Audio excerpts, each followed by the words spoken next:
Hi, this is Doug Fisher. In this issue of Educational Leadership, we focus on questioning, probably the most common way that teachers check for understanding. In our column, Nancy and I focus on text-dependent questions, a specific kind of question that requires students to draw evidence from the text they've been reading.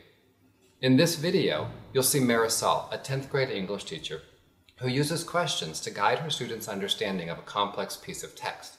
Note how she uses questions as a scaffold rather than tell students what to think about the text. Today we're going to do another close reading. Friday we did a narrative text. Today we're going to do a nonfiction. The purpose of close reading is to look closely at a difficult text to figure out the underlying meaning, and also to tease out some of the things that aren't automatically apparent. For your first read, we're going to do something a little different. I want you to just identify the topic of the piece. What is this about? And what you think the main ideas might be. And so what I've given you is a piece of text from your book called Man's Search for Meaning. So I've copied it out of your book so you can actually make notes on it, and it's a little bit bigger. What is the author recounting? So what's he telling us right now? And how do we know? So remember, when we do close reading, our first step is to answer the question, but then we have to go back and say where we found it in the text. Okay, so when you talk to your classmates about how you know, so for example, let's say the Holocaust. Somebody raise their hand and tell me what in the text lets them know this is about the Holocaust. Justine? In paragraph 1, he talks about a capo or a capo or whatever, and those were like the people from the Holocaust, like at the concentration camps, who were like in charge of some of the prisoners in the camp. I forced my thoughts to turn to another subject. So while he's in line with the other men, he's forcing himself to think of other things so that it won't be as awful as it is. And so he says, I saw myself standing on the couch outside. And so he's daydreaming that he was teaching. So he's really only gone to 2 different places. He's saying it's very cold there, and bitter winds. And then it says that,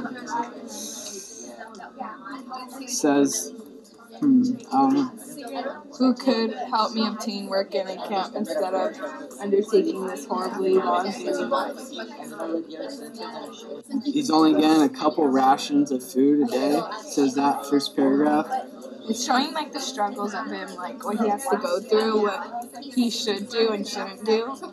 He's saying if he should, if he gets another piece of food, should he trade it for a bowl of soup? Should he trade it for some shoelaces, some metal, the things he needs? He's trading it for simple things. So we know that he's not in the daily life. He's trading it for food.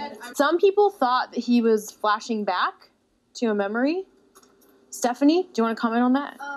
Well, kind of, I think, because here in the paragraph it said that he observed them as if they were already of the past. So that means that it isn't in the past and it's probably in the present. So I'm guessing, kind of like what Lex is saying, it's either in his thoughts or it's something that's happening at the moment. Good. What do you guys think? Aaliyah, you have a thought about that?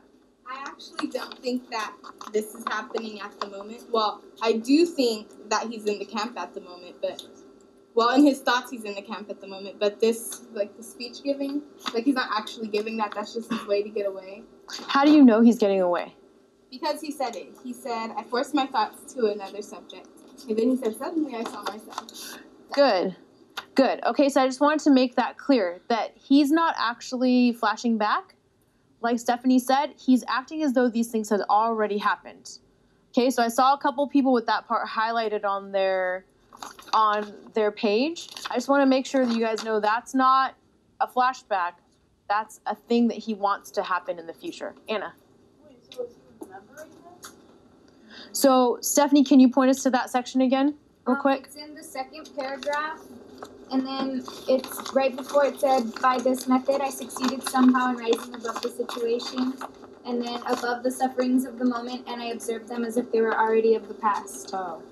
Does that make more sense, Anna? It's just one, and this is why close reading is so cool, because that one section completely changes it. It could have been a memory up until we read that. I want you to think about how Frankl, and that's the author, how Frankl's thoughts affect his experience in the concentration camp. So when does he talk about thoughts? What does he say about them? And make sure you're looking through all the paragraphs. Basically, like the first paragraph, because he's not talking to anyone, he's just like thinking out loud, or maybe like in his head. Yeah. He's asking himself questions like,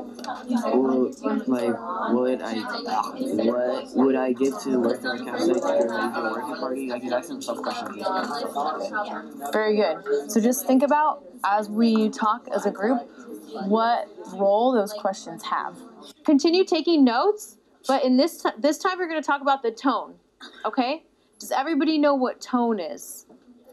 Can somebody raise their hand and let us know? Victor, you want to go for it?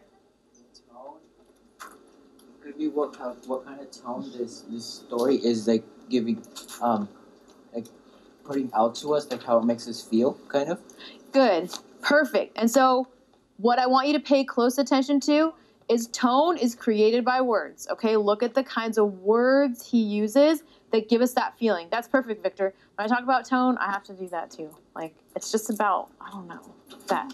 Okay, so while you're reading, pay attention to the tone. So this might be a great time to just underline words. Yeah, he might feel good. And so when you were up here, how did he feel about what was happening there? He was panicking. What kind of words did he use? So I want you to talk about the tone of paragraph 2 and how this relates to that quotation. How is he fitting those two together? He's picturing himself like in the future of how he might want his life to be. Okay, so there's that future again. What else? Kit Kat? I want to add on to both what Anna and Elizabeth said. Like the beginning, it shows hope.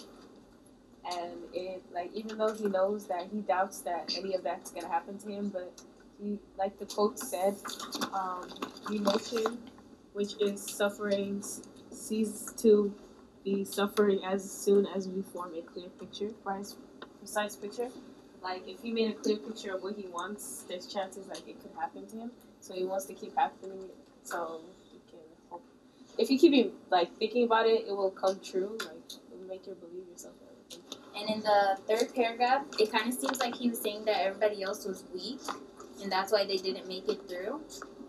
And then when he says, by this method, I succeeded somehow in rising above the situation, in the second paragraph, that kind of seems to me like he's saying he's stronger than them, and that's why he made it through.